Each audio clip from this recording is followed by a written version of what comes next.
If you know a Navy SEAL, it's your husband, your dad, your brother, or it's your neighbor, go ask them what they think about, what happened with Britt Slabinski, what happened with Marcus Luttrell, what happened with Jocko Willing, all these guys that are out there on podcasts, but bad things happened, while they were in country, whether it's Red Wings, Extortion 17, the multiple people dying in daylight raids with, Bruiser.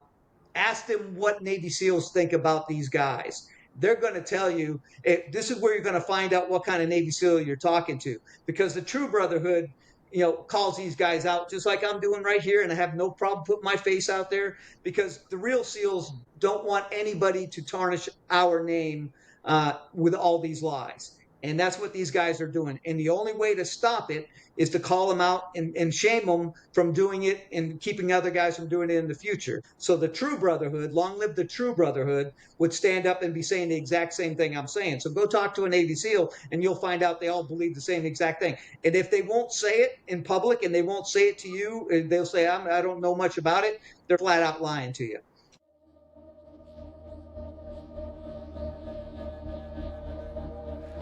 I'm Seth Hatena, a veteran journalist covering military and national security affairs, and this is the After Action Report.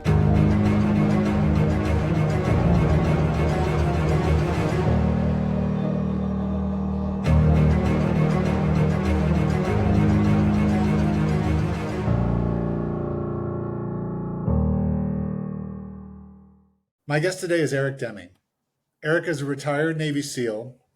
He enlisted in the Navy in 1987 after finishing high school and spent 19 years in the SEALs and 27 years in the Navy. He was a graduate of Buds Class 215 and served with SEAL Teams 2, 4, and 10, as well as Special Activities Unit 2 and Group 2. He has done personal security for George W. Bush. He trained SEALs in unarmed and armed tactics known as close quarters defense. He deployed to Iraq and Afghanistan multiple times and retired in 2019 as an E8 senior chief. He has a host of decorations and awards, including 2 Bronze Stars. Eric, thank you for your service and thank you for joining me today. Yeah, thank you, Seth, for allowing me to get onto your platform and kind of bring some light to some of the things that's been happening in my community and trying to help me get it cleaned up the best we can from my position right now, being outside of it. Yeah, let's get into it. So I wanted you to come on today to help me understand what's going on at the new National Medal of Honor Museum, which is opening next month in Arlington, Texas. A lot of people are angry that the museum won't be honoring Medal of Honor winner John Chapman. And Chapman, for those who don't know, was an Air Force combat controller who was killed along with 6 other men on a mountain in Afghanistan in 2002. But the museum will be honoring Britt Slabinski, a former SEAL who was on the same mission with Chapman and survived and was also awarded the Medal of Honor. So, Eric, what is this 22-year-old controversy all about?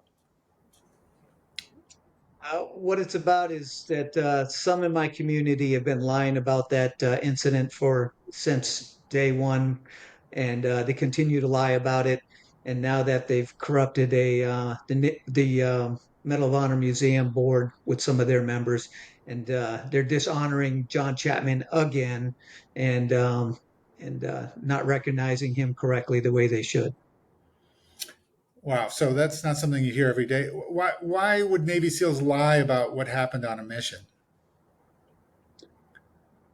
Because it's embarrassing. It shows that they left a man behind. It shows that they didn't properly plan the mission, and it's a huge embarrassment for us. So it doesn't put us in a good light. Instead of owning it, and they decide to lie about it, and now they're just doubling and tripling down on it. Even though the one eye that tells no lie, the video that's come out now with the pred feed shows exactly what happened that day. Right. Okay, let's unpack this a little bit. So this all takes place on March 4th, 2002. And I'll set this up. Britt Slabinski is a member of SEAL Team 6, and he's leading a small team called Mako 30. And that includes John Chapman.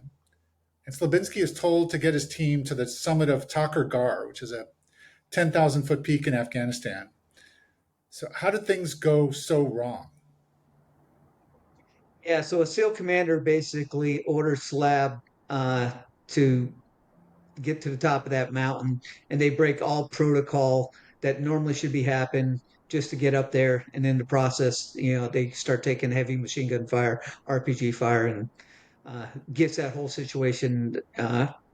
So the SEAL commander who ordered him to do that pretty much set him up for failure, sending him straight into an ambush. Wow. Who was this commander? Tim Szymanski, and his name comes up many times throughout NSW with major problems. In the book Code Over Country with Matt Cole, he's highlighted in there several times. Right. And he goes on. I mean, he goes on to become commander of naval special warfare, right? Yeah, don't ask me how that happened because after this debacle of him losing, seven guys died on that mission trying to save, those guys, and two helicopters get shot up. So I don't know how he was able to advance his career past that, but he was. Why was he pushing Slabinski and Mako 30 to get to the top of that mountain? He thought that Osama bin Laden might be up there. And he was trying to make a name for himself, and he didn't care about the lives of the guys he was risking to send up there. And so he just trying to make a name for himself. He thought he was up there, so he was trying to get these guys up there to see if they can capture or kill him. Hmm. So Szymanski, who's then the SEAL Team 6 operations officer, he orders Britt Slabinski to get his team to the top of the mountain. Why was that a bad call? Well, Britt tries to, they have aircraft problems, coming up, and Britt tries to roll it 24 hours because it's almost getting daylight, and they wanted to do an offset as far as you normally never land on the X. And what I mean by that, unless if you're doing hostage rescue or something like that, you always want to land at a distance away, maybe do a couple of false inserts, and then you basically patrol to that position so that nobody knows you're there. Especially if you're doing an RNS type mission where you're doing a recon mission, you don't want anybody to know that you're there because you're a small element. Okay, so how does this work in the SEALs? Could Slabinski have refused the order to get to the top of the mountain, or did he have no choice? Oh no, he has, within the SEAL community, the senior enlisted have a lot of pull because they got the most experience. And and Slab honestly should never been even put in that position. Tim Szymanski put him in that position because Tim Szymanski knew that he would just do whatever Tim told him to do. So it wasn't like Slab was selected as being, a top performer. Tim Szymanski surrounds himself with people that he's going to know will follow what his orders are. And Britt should have, definitely knew. He even talks about it on the different podcasts and speeches he's done. He knew it was against the normal protocol to do what he did, and but he did it anyway. So he's equally at fault. Both Tim and Britt are equally at fault here. Okay, so um, Mako 30 then they have to go up. I think the dawn is coming up by the time they get there. They've lost the element of surprise. They're landing on the X, as you say. They're landing on the mountaintop, and they're hit by enemy fire. So what happens next? So yeah, they start to come in for a landing. The pilot sees that there's a donkey and that there's a Diska, which is a 50 cal machine gun off to the front of the aircraft up there, and then all of a sudden they start taking heavy fire. During that heavy fire, uh, the aircraft starts to make evasive maneuvers, and the tail gunner falls out. In that process, Fifi is back there trying to either help him get in, or Fifi falls out in that process. But when Fifi falls out, he falls out from about 10 feet off, and it's about 3 foot of snow. So he survives falling out of the aircraft, but the pilot doesn't know that he's fallen out of the aircraft. And so that helicopter now um, is basically doing a controlled crash somewhat. They land about 6 miles away when they all realize that they left Fifi on top of the mountain. Fifi's Neil Roberts, right? Neil Roberts, yeah, everybody in my community because he was that SEAL team too with while I was there, and so his nickname is Fifi, and he's done that's a story that's not talked about for some reason, because there was an actual CIA pred that was basically capturing a lot of this, and he fought for himself for about 45 minutes on top of that mountain. Well, the other SEALs and John Chapman are trying to figure out what they're going to do to come back and help him. Right. Okay. So the rest of Mako 30, their helicopter's damaged. They fly off the mountain. They crash land in a valley a few miles away. Um, and this isn't the end of the story, though, because Mako 30 minus Roberts, they return to the mountain, which has now which eventually become known as Roberts Ridge. Can you explain Yeah. why did they go back? So they know they left Fifi, Neil Roberts, and they're getting communication that there's somebody running around with a strobe light on from the overhead that's watching the mountaintop at this point. They got another helicopter that comes in. They cross load over to that. They convince them that, and the pilot that was just up there crosses over to the new helicopter. And they decide they're going to go up there. And now it's a hostage rescue type situation. They're going up there to try to, save, Neil Roberts. All right, and this becomes important later on, but there's this is a. Can you explain how the importance of you don't leave someone behind in the SEAL teams? Yeah, it's not only the SEAL teams, it's, all the military. You never, if you ever think you're going to get left behind, you are not going to put yourself out there, and do heroic stuff sometimes. And so, our mantra, especially in the SEAL community, has always been, "You never leave a man behind." And so that's what all those guys, John Chapman, who's a aircraft, air controller, tactical controller, and the other guys that were on that helicopter are all going back after. It didn't matter if it was Fifi or if it was, whoever it was up there. We're going back to get them, and that's why they go up there at the time. Got it. So I mean, I get the importance of not leaving someone behind, but going back to that mountaintop, you're going back to a location that's occupied by enemy forces who've already shot down a helicopter. They're well armed. They're dug in. You've already lost one man and one helicopter. Can you just kind of explain it from a tactical perspective? Why would you send a second helicopter back to that exact location and repeat the exact same tactic?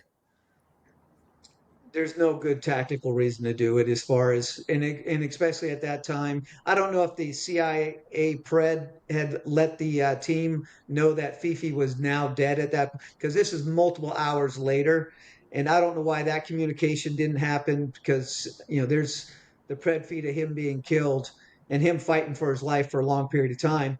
That information was known before they landed. I don't know why they continued on with mission to try to land up there. I don't know if it's communication problems or why, but they decided to do it and not to abort the second mission. Okay. And just to bring this back again, Britt Slabinski could have said no to this mission too, right? 100%. And especially if he would have, and I understand trying to go back and get your guys, as far as and get everybody back out of there.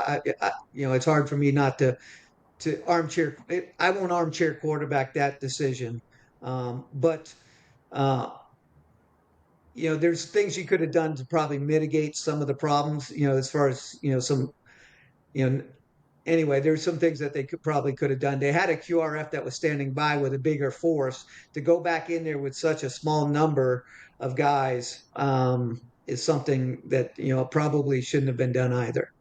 They should have got on the ground with, a whole QRF, a quick reactionary force, which were already alerted and already basically at refueling points and ready to go in. There was actually two different ones. There were some that were Rangers, and there were some that were full of SEALs that were standing by trying to, get in to help their guys. Eric, let me just stop you there. How did you learn all this?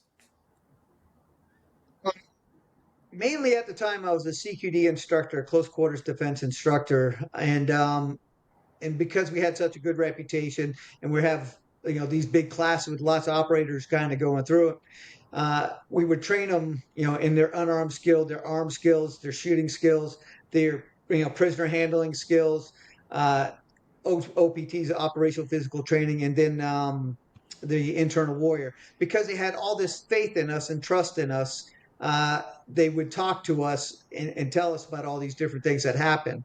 That's when I really started learning in depth what actually went wrong. And it comes interesting because some of the same characters come into a play later on.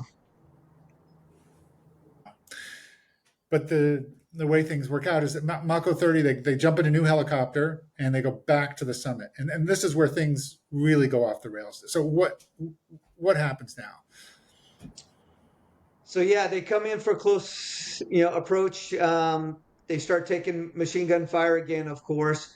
The SEALs and John Chapman, as far as they're going to get off the aircraft really quick so the helicopter can get out of there and protect it. Um, Britt Slabinski is the first one off, but he kind of falls, on his face into the snow. John Chapman is the second one. Um, well, well, so the story has changed over the years, and that's where it gets a little bit interesting because the original story that gets back to us was that Britt, got off the helicopter. Everybody was kind of fanning out, and they started to attack the machine gun bunker that they were taking heavy gunfire from, and Britt and John Chapman, go up to attack that threat because that's the most dangerous one. And they think that's probably they think since they're taking that much fire from it, that's they're probably thinking that Fifi's up there, Neil Roberts. They're probably trying to get up to it and save him as fast as possible because it's a hostage rescue situation. If they don't know he's dead at this point, I'm not sure if they knew that or not. They end up charging that machine gun bunker. In that process, this is Slabs telling us this is like with the story that first comes out, and it says that John Chapman is killed immediately. Then Turbo and some of the other guys get shot up on the other side. Slab sees it's not a winnable situation, and that's when they start trying to evade down the mountain away from it. And that's when they call for a cast and they just blow the top of the mountain. And unfortunately, multiple people die.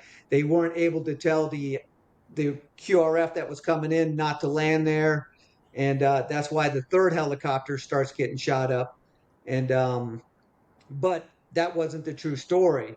It didn't. It took, I I end up going to training command as far as advanced training command and become a close quarters defense instructor. And that's when, now that I'm an instructor and you got multiple guys coming through the training, we're setting up scenarios. That's when a lot of guys start telling me what really happened on Roberts Ridge. And I start getting, hearing, the different story. And then what happens, so many years later, when the Air Force wants to upgrade the Medal of Honor for John Chapman or upgrade it to it, that's when the Pred feed comes out and really shows what really happened. Wow. So, I mean, I just want to emphasize that you and the rest of the SEALs, you were told a lie, right? We were told to lie at first, and that's when they even came out with a book called Roberts Ridge, and and kind of talked about it in there. Um, but some of the better guys down at Dev Group were starting to get out and say, no, that isn't exactly what happened. And they're trying to make sure that this doesn't happen again. And Right. they're trying to educate the force that, hey, these some of these things were not heroic. These guys didn't act that way, on the battlefield. So don't put them up on a pedestal. Some of these guys aren't the examples that you think they are. And they're talking about Britt and they're talking about Tim Szymanski. And that's when I started to learn that John Chapman was actually, a major hero on it. And then that's when I started learning that how Fifi fought for his life, Neil Roberts. And so all this stuff starts coming to light, after the fact. But we were lied to by Tim Szymanski and Britt for the longest time, also. Yeah, I want to stay on this point for a second. So, like I think the Army has something called the Center for Lessons Learned. I mean, that's part of military culture, right? You study mistakes, you acknowledge failures because they save lives. You study you went wrong and save lives in the future. That's how it's supposed to work, right? Yeah, 100%. And it's somewhat formal within the NSW, Naval Special Warfare. Uh, most team guys, when we do, whether it's training or a real world mission, As soon as we get back, we go through it from beginning to end, and we talk about what went right and what went wrong. Most of the time, we're talking about what went wrong. And the whole thing is within my community is just like, yeah, you might have gotten away with making a mistake, and nobody really knows about it. But that same mistake can get your buddy killed tomorrow. So if you don't talk about your mistake, that mistake can happen to 10 of your buddies in the next couple of missions or whatever. So we own it right from the get go, saying, hey, this is where I got, mainly this is where I made my mistakes. And to make sure you don't do this or whatever piece of, gear or equipment or whatever didn't operate, correctly is well talked about during these debriefs. And then those are captured in after action reports, and those things are sent back stateside. So, like the guys at close quarters defense or the guys over at trade at assault cell can incorporate these lessons learned into their training, so that the next guys coming after us are already prepped and planned for those type of situations. Okay. And John Chapman, you touched on it, but how is he viewed inside the SEAL community? Well, he was put up on our wall of honor over at a development group. He was, they talked about what a hero he was, when he got his Air Force Cross, how he saved guys' lives. And it wasn't up until they made a hero out of him, up until the point where the Air Force wants to upgrade his Air Force Cross to a Medal of Honor. And that's when, Tim Szymanski and Britt Slabinski go on a smear campaign saying, well, no, he didn't actually do all these honorable things. They try to make it seem like, he should have been, instead of him charging the machine. Well, let me back up. Wait. So what? You're jumping a little ahead. I'll come back. I'll circle back to all this. So Yep. let's just stay with John Chapman for 1 second more. It's a pretty big deal. John Chapman's an Air Force combat controller. It's a pretty big deal for a non-SEAL to be on the Wall of Honor development group, right? It's huge. It's big. And that's because he was so well respected. And he did such a great job on that mountain that day that the other people that were there made sure he got recognized. Right. And I think Britt Slabinski, in his Navy Cross citation, credits Chapman with saving his life. I mean, there's no ands or buts about it. Now, So what's really, what's interesting, he does. What's really interesting about that is sort of when Britt Slabinski does any talking engagements, and he talks about his Medal of Honor, and he talks about this isn't mine. It belongs to all the guys that basically did these other heroic things. But he doesn't bring up and talk about what John Chapman does. He doesn't talk about what Fifi does. He doesn't talk about the other guys that died on those helicopters that came in to rescue him. It's all about him, trying to paint an image or portray an image that he's not even living up to, because he never talks about the other people. wow. So you mentioned this earlier, but what really makes this story unique in military history is that there's a Predator drone circling overhead, recording everything that's going on the mountaintop. There's visual, undeniable proof of Chapman's heroism. And not only was Chapman not dead, as you were told, but he lived and fought on for another hour on that mountaintop alone and outnumbered. And that becomes a problem for the Navy SEALs, and specifically for Tim Szymanski, and Britt Slabinski. I thought it might be useful to read Chapman's Medal of Honor citation, just so people understand what he did. Okay, I think that's You know, great. yeah. So this is from the citation. Sergeant Chapman and the team voluntarily reinserted onto the snow-capped mountain into the heart of a known enemy stronghold to rescue one of their own. Without regard for his own safety, Sergeant Chapman immediately engaged, moving in the direction of the closest enemy position despite coming under heavy enemy fire from multiple directions.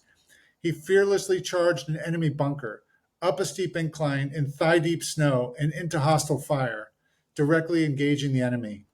Upon reaching the bunker, Sergeant Chapman assaulted and cleared the position, killing all enemy occupants.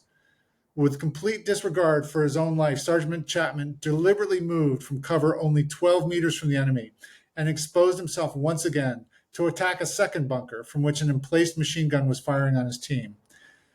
During this assault from an exposed position directly in the line of intense fire, Sergeant Chapman was struck and injured by enemy fire. Despite severe mortal wounds, he continued to fight relentlessly, sustaining a violent engagement with multiple enemy personnel before making the ultimate sacrifice. You train people in how to survive these situations. What strikes you when you hear that? No, he did exactly what he was trained to do as far as so what's interesting was, because I became later on after my multiple different deployments, I have to go to a training part for a period of time, which is close quarters defense. What's interesting is that team had gotten close quarters defense training a couple of months before they deployed.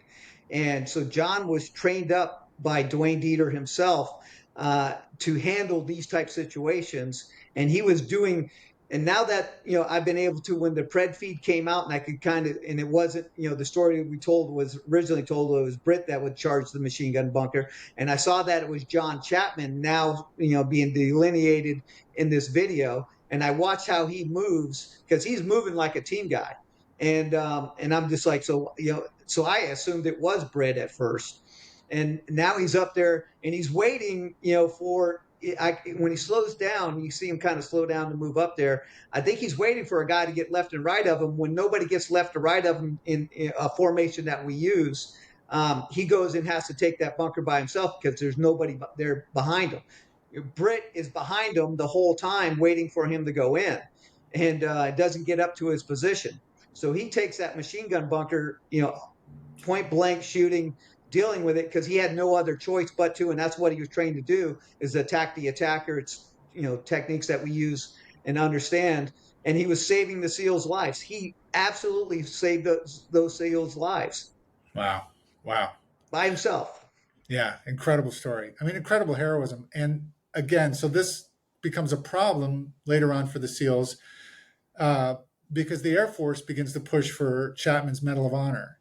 Um, can you pick that story up? What happened? Yeah. Some So years go by now, and what's happening? yeah. So that the story starts getting leaked out there to multiple different people that John Chapman didn't die, immediately the way it did. And so the Air Force starts getting, not only getting wind of it, but it starts looking at, trying to upgrade his medal. So they want to look at the video feed of what actually happened that day.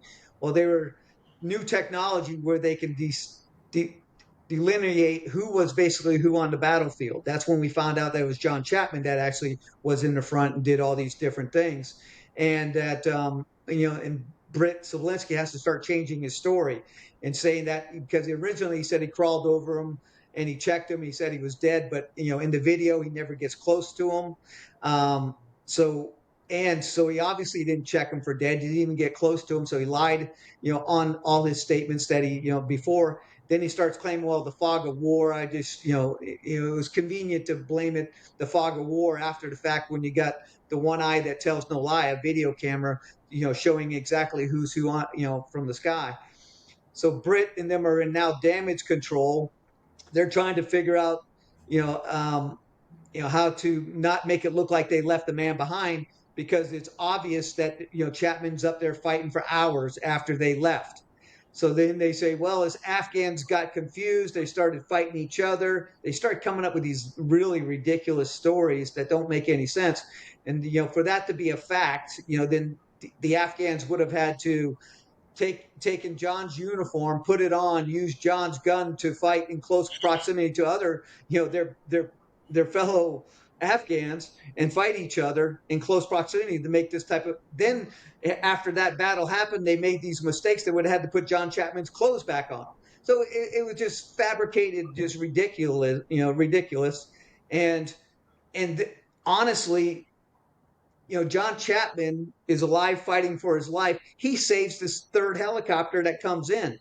They should have given him a Medal of Honor for that one, because that's when he actually dies, is that he saves the third helicopter coming in, because he knows that these guys are going to inflict the same thing that happened to the first two helicopters.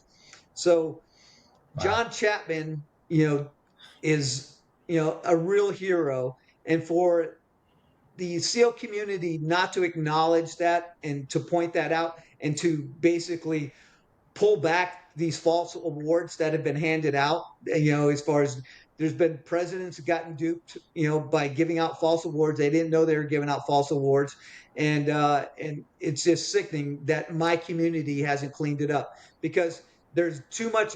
Not too much. It's the truth for one, but you got the video that the one eye that tells no lie. And it's easily documented that these guys have been lying all this time, and they need to be called out for it. Right. Okay, so this is now 2016, right? And so Tim Szymanski, who was the operations officer back in 2002 when all this went down, he's risen up the ranks. He's now Admiral Szymanski, and he's now commander of all naval special warfare. Um, Yeah, what's interesting about that is, he should have been fired from that incident alone. He should never have advanced from that point. He probably should have been court-martialed, in my opinion, because he broke all protocol. He basically told Slab to rethink what to go up there. Slab should have turned it down, and then you end up with 7 guys dying, 3 helicopters shot up, and but then from there, Tim Szymanski had problems before Roberts Ridge, and he tries to stage a fight between Delta and SEAL Team 6 and gets in trouble for that. He has trouble throughout his whole career, all the way up until 2016. I think that's whenever Matt Cole's book came out, Code Over Country. That's when Tim Szymanski's career finally, he has to retire and get out because that book exposed it, yeah, for the true failure that he really was. that's a great segue because I wanted to read you a section from Matt's book here. This is from Matthew Cole's Code Over Country.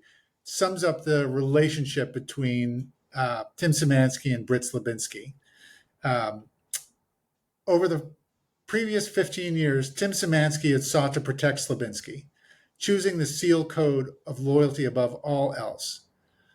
Those who knew both men believed that their close bond was forged by the events of Takur Ghar. It was then Commander Szymanski, the Team 6 operations officer, who, along with Captain Joe Kernan, had ordered Slabinski and Mako 30 to land on the top of Takur Ghar.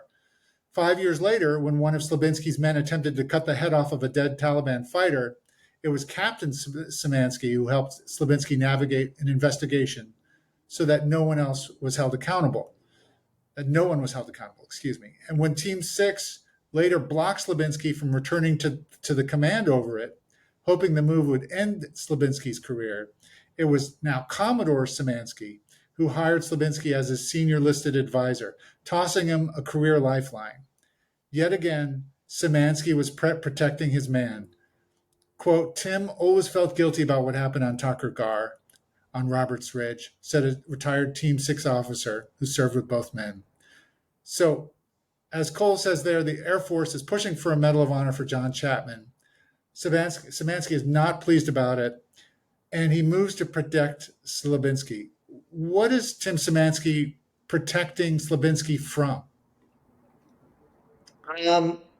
Protecting him from exposing what actually happened that day and the cover up and how they've been lying about it and how the tactical failures and breaking all the protocol caused this to happen in the first place. So I don't think it was that Tim Szymanski felt bad for, Britain was, throwing him a lifeline. It's just that they had equally amount of dirt on each other. They're basically like, if you don't friggin' save me, I'm going to, you're going down with me. And so Tim has to throw him another lifeline and move him over to Group 2, where he becomes the command master chief of over the East Coast SEAL teams. And that's when I run into some problems with him. That's when I start hearing more about Tim Szymanski surrounds himself with all these failures so that nobody holds him accountable, and nobody's gonna. He's got dirt on them, and they got dirt on him, back and forth. So nobody gets held accountable because of all these misdeeds. Wow. And the So cover up continues. the next part of the story is the wildest part of the story for me, but let's take a quick break before we get that. Okay, so Tim Szymanski starts to work against John Chapman's Medal of Honor. How does this unfold? Yeah, so they start trying to come up with a false story, trying to say that what the Air Force is interpreting as what happened, with the Pred feed isn't accurate, and they came up with their own story, which was a fake story.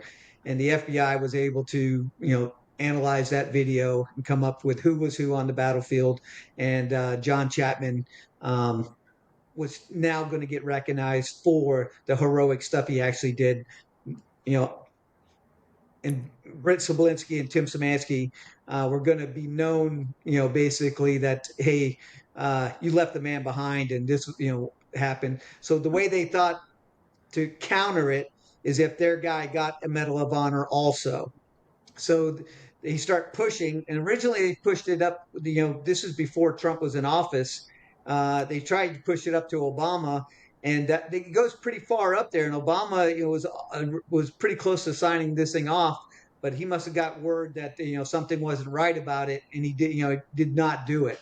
Hmm. And then, but when John Chapman was about to get his, that's when the push again for Slab to get his before John Chapman. So they disrespect the family for a second. First they've been lying to him for all these years of what actually happened, even though they said he was a hero. Then they tried to, limit what John Chapman would have gotten recognized as a Medal of Honor. And now they're trying to, at this point they're actually even saying that he didn't follow proper protocol, and his job was to establish communications with the close in air support. This is hostage rescue. They hit the ground, Slab falls on his face by accident. That could happen to anybody. But John Chapman is, has to take point and take the lead because they're taking heavy gunfire. You're not going to stop in the middle of bullets coming at you when you're exposed. You have to attack the attacker. You have to move forward and get to that bunker to limit its capabilities, and that's what John Chapman does. So for them to try to discredit John Chapman and what he actually did, all these, not only what happened immediately after the false stories, but many years and even up till today, Britt Slabinski doesn't give John Chapman, the honor and the respect that he deserves. Right. Um, yeah, let's unpack that a little bit. So, part of this campaign to prevent Chapman from getting a medal involves SEAL Team Six is producing their own video, right? They produce their own video. Um, Yeah. so they actually have guys and reanalyzing the video to show, as you said earlier, that these are Afghans shooting each other at point blank range. That's what they're basically saying, right? That's what they try to come back with, but it didn't make any sense because then it would have been them taking off John Chapman's uniform and John Chapman's gun, and in close proximity they're fighting each other when they know each other. They've been living up there together for a long period of time. It was just like I mean, honestly, these guys. That's Tim Szymanski's been a problem child all through his career throughout NSW. Britt Slabinski, same exact thing. They continue on to be nothing but problems. That's how stupid they are. They try to come up with this type of a story, which is Right. like, are you kidding me? Right. All right. So that fails. The FBI does their own thorough investigation, confirms no, no, no, no. That's Chapman. He fought alone after he was left behind. And, but SEALs are not known for giving up easily. So now the story changes, as you mentioned. And now the SEAL Team 6 is trying to argue that Chapman wasn't really a hero. The guy they have on their Wall of Honor wasn't a hero. And I want to quote from a story by journalist Sean Naylor, who got hold of a JSOC memo uh, about Chapman's potential upgrade to a Medal of Honor. There was a note appended to that from a representative of SEAL Team 6 who writes, quote, "The actions were inconsistent with the orders given Technical Sergeant Chapman. He neglected his primary responsibility of establishing comms with air support, which, had he consolidated initially with the team and established comms, would have enabled positive identification of the team, their location, and allowed for CAS close air support fires, which could have saved Chapman and prevented the wounding of the two other team members." So that's kind of in military either. Can you kind of translate that in layman's terms? What are they trying to say? Yeah, they're trying to say that John Chapman, by moving forward and going to that bunker and saving the SEALs' lives, that he should have been stopped there, calling in close air support and IDing who was who on the battlefield. Where, you know, I know the sensors up in the aircraft above them, the close in air supports, when they see a helicopter land, they know who's who, in the immediate thing. And that immediate attack has to happen because they're taking so much machine gun fire from that bunker. John Chapman had no choice but to take that bunker when Slab didn't, take the point and do it himself. And there's no doubt that John would have been right up to the left or right of him if Slab would have been out in front, but it just happened to be John Chapman was the one that did all that. Right. And just, I mean, this is pretty astonishing to me. You have a guy who is literally charging the enemy, right? That's what he's doing. And they're saying, no, no, no, no, he should have stopped and done something else. I mean, that's Yeah. not what SEALs do, That's right? just it's just stupid to even that they would even write it. It's just as stupid as saying it was Afghans fighting Afghans up there. It doesn't make any sense, and that's why the American public is. And this is why I do a lot of this stuff. I do these different podcasts trying to explain to multiple different people out there. I mean, I've been on the Green Beret Chronicles, I've been on the Anti-Hero Guys, and on the Team House, and exposing a lot of these patterns that these guys do, the lies that they perpetuate, and how they're capitalizing off of it, and how good guys died because of this. And the ones that are out telling these lies, the ones that are out in the media that are the worst of examples of SEALs that we have in our community. They're the ones that are the branders, the ones that have no problem lying to the public years and years and trying to. They are living off the reputation of what normal Navy SEALs do. They are just the exact opposite of what most Navy SEALs are. Wow. And so but to come back to Tucker Ghar, the pattern starts here, right? The pattern Yeah. is this is a fiasco. People should have been held accountable. And what happens is medals and stories of bravery and heroism, and it's celebrated as a great a great accomplishment by the Navy SEALs here. Isn't that right? Yeah. So I've had to, just to prep for this, I've had to listen to a lot of Britt Slabinski's, talks on YouTube, and a lot of these other, podcasters that are out there, Navy SEALs, that are out there talking. And of course they'll get caught up in their lies because they're not telling the truth, so they have to change their story or modify it when they get a question that they just like, I gotta explain that, but I have to lie about it or I have to come up with something else. Because originally he said he crawled over the top of them, but in the video you can clearly see he doesn't even crawl over him or even get close to him. So it just the lies. It's amazing that they think they can keep getting away from it or getting away with it, and they just never anticipated, the one eye that tells no lie, the video ever coming out, or that they would hold it and keep it the clearance, where nobody could ever see it because it was, development group had the footage, but the Air Force also had it, and it was only because the Air Force was able to get that video and go through it that they could stand up for their guy.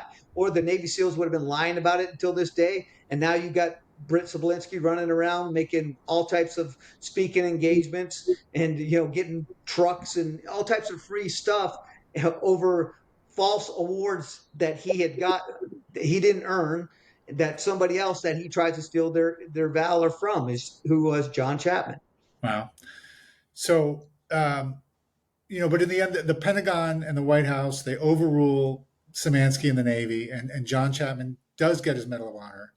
But as you mentioned, he gets it after Britt Slabinski as the Medal of Honor hung around his neck by President Trump. So Yeah. that brings us up to today. A few weeks ago, John Chapman's sister, Lori Chapman Longfritz, posted on Facebook that the museum, the National Honor Museum that is opening in Arlington, Texas, would not be featuring her brother at the grand opening, while Britt Slabinski would receive top billing. And she wrote on Facebook, quote, "Yes, that's right. The tiny man who left John behind, who lied about his actions and joined the concerted and deliberate effort to kill John's medal," close quote. Why is this happening? Why is Britt Slabinski being honored, but John Chapman is not? Because because it's obvious to every. Well, first thing what happens is that he gets onto the board of the Medal of Honor Museum over in Britt, Arlington, Texas. Somehow he gets on the Britt board over there. Slabinski, yeah. There's some other SEALs that are on that board. Uh, Britt's wife works for the organization over there, and there's nobody there at the Navy or at the Medal of Honor Museum that is hearing the truth of the story. They're hearing all what Britt Slabinski wants them to hear, and the other people that are SEALs that are there. As far as Mike Hayes and some other guys that are on that board, it's pretty much probably like a hostile takeover. They took over that board and decided it was like, well, shoot, if we honor John Chapman, it's going to show that we left the man behind, and it's going to embarrass us. And where Britt shouldn't even be, he shouldn't even be wearing the medal. I mean, if you just read, if you go to, and it's because I've had to kind of do a little bit of research on this. If you go to all these different podcasts that he's on and you start reading the comments, everyone on there is bashing him about how they left John Chapman. Just like, so the whole world knows it as far as that John Chapman was left behind by Britt Slabinski, as far as, and that's just a known fact. And for Britt to have the I don't even know what you would call it. As far as there's nothing honorable about it. He is stealing the valor of somebody else and claiming it to be his own when he did not. He went back up there. Yes, he got on that helicopter, was ready to answer the call, but he did not do what John Chapman did. And actually, when John Chapman, saved his lives, and so for Britt not to honor him and put him in front of him because John is dead. John died, saving those guys' lives. For Britt and the Medal of Honor not to put that as a showcase, and I'm telling you, as far as if they brought Lori out there and to say, yep, he's going to be honored, and they gave her this big speech. They lied to her face. The people that talked to her lied to her face, saying this is in there when it wasn't. It was just like there would be plans that because it isn't something like I'm a contractor. I flip houses. That stuff is clearly shown in the plans and the design of who's going to be where and when, and you got to build that stuff out. So if they might come up with it after the fact now, but that's what they should have showed Lori, and not just gave her this line of bullcrap that he was going to be honored when Slab was behind the scenes making sure that didn't happen, because it exposed him for the weak leader that he actually was that day. Right. So you kind of touched on it, but Britt Slabinski is on the board of the museum. His wife works at the museum, um, but at the same time, this is a museum. It's supposed to represent history. So, do you have any idea what's really going on there? Is there kind of an internal battle happening? What's going on at that museum? Yeah, I don't. I know there's some big donors that are associated with it, and they need to. This is going to tarnish their reputations too, because if they honor Britt Slabinski in this thing, it's going to continue to to embarrass my community, which you know. And this is another thing, as far as if you know a Navy SEAL, it's your husband, your dad, your brother, or it's your neighbor. Go ask them what they think about, what happened with Britt Slabinski, what happened with Marcus Luttrell, what happened with Jocko Willing, and all those guys. As far as all these guys that are out there on podcasts, but bad things happened, while they were in country, whether it's Red Wings, Extortion 17, the multiple people dying in daylight raids with Bruiser. Um, Ask them what Navy SEALs think about these guys. They're going to tell you. This is where you're going to find out what kind of Navy SEAL you're talking to, because the True Brotherhood, calls these guys out just like I'm doing right here, and I have no problem putting my face out there, because the real SEALs don't want anybody to tarnish our name with all these lies. And that's what these guys are doing. And the only way to stop it is to call them out and shame them from doing it, and keeping other guys from doing it in the future. The Green Berets are doing that right now with Tim Kennedy. And Tim Kennedy associates with all these guys too. Tim Kennedy is a Green Beret who stole Valor, saying he had honor awards that he didn't have and wrote a false book and some other stuff. And the Green Berets are holding him accountable. By the Green Berets holding that guy accountable the way they are, and kind of like what I'm trying to do through you and other podcasts, um, they're going to basically, the best of our country are going to gravitate towards the Green Berets. Where before the SEALs had that type of reputation, a lot of people gravitated towards Navy SEALs because we had done some great things. And that's what I grew up underneath. That's the heritage. So the true brotherhood, long live the true brotherhood, would stand up and be saying the exact same thing I'm saying. So go talk to a Navy SEAL and you'll find out they all believe the same exact thing. And if they won't say it in public and they won't say it to you, and they'll say, I don't know much about it, they're flat out lying to you. And they're just not making a stand. And you know what kind of Navy SEAL you have. A Wow. So brander, a person who's basically would be willing to cover up stuff like this. yeah, yeah. So you know, it's an astonishing story. The ripple effects from 2002 still crashing through the community here. What I'm reminded of a line from William Faulkner: "Past is never dead; it's not even past." And how has the story of Roberts Ridge affected the SEAL community? What has it done to the SEALs?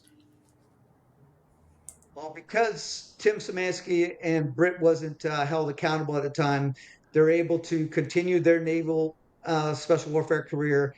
And so they end up probably, because good guys like myself would confront them. So they've probably ended up a lot of good guys leaving because Tim Szymanski wasn't held accountable, and he continued doing his different misdeeds all the way up until Matt Cole's book comes out. And it took that book coming out, not that was guys from down at Dev Group that fed Matt all that information. And I'm glad they did, because they were trying to do it probably in house down there, but nobody was being held accountable. Nobody went to court martial. Nobody, there was no lessons learned captured. So we end up with more and more SEALs dying. And now the Green Berets, are starting to have a better reputation than we have, because they're willing to call out their guys and own their mistakes. If their guys step out of line, they do the wrong thing, it needs to be pointed out so that everybody don't make, other guys don't make those same mistakes down the line. And Right. we need to 100% correct this injustice to the Chapman family right now. So, I mean, that's a pretty key point. People have died because these mistakes weren't corrected, right? Yeah, because Tim Szymanski wants to make a name for himself. 7 people die on that top of that mountain hill that time, and multiple ones end up dying later on, whether it's in training or multiple other operations that we can get into on other topics. But a lot of guys end up getting hurt, injured, or they leave the teams because of the leadership that they're seeing not handling our bad actors, our problem children like Tim Szymanski, Dave Cooper, Scotty Keltner. All these guys have been nothing but problems for my community. Jocko Willing, Chris Kyle, all these guys are nothing but problems for our community, and they continue to be it until we start calling it out and owning it. Wow. Talk to a Navy SEAL and see what they think about all those people I just brought up. Wow. Well, I hope we can have you back to tell that story, Eric. It's been an eye opener. So thank you so much for coming on and having the courage to tell the truth here. We need more people like you.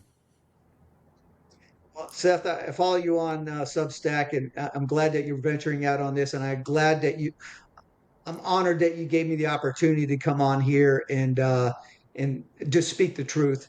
And the one thing is, they say the truth always comes out. I'm not 100% believe on that, because I've seen it not happen yet all the way. But it endures, though. The truth endures, and I think the truth is good, is why America is listening to me right now, because they just want to know what the truth is, and I don't have to have a platform other than a $500 computer and talk to great people like you that have a platform to get the truth out there. This just occurred to me. Do you have any plans to go to the Medal of Honor Museum when it opens? I don't. And now, that's a good point. If they change it and they say that, hey, they're going to honor John Chapman, and Britt Slabinski is basically all the big donors out there make a stand because this is embarrassing. This is going to tarnish you too. And just get to it's the one eye that tells no lie. The video's there for everybody. And Britt Slabinski has lied multiple different times, changed his story. So, you know, you need to distance yourself from Britt Slabinski and the false story and the false award that he has, and get on board with John Chapman, because then you will be honoring a real Medal of Honor, and recognize, an injustice that uh, stood up for John Chapman when Naval Special Warfare didn't. All right. Well, Eric, I hope we can have you back. Thanks so much for being on. Thanks for having me on, Seth. It's been a pleasure.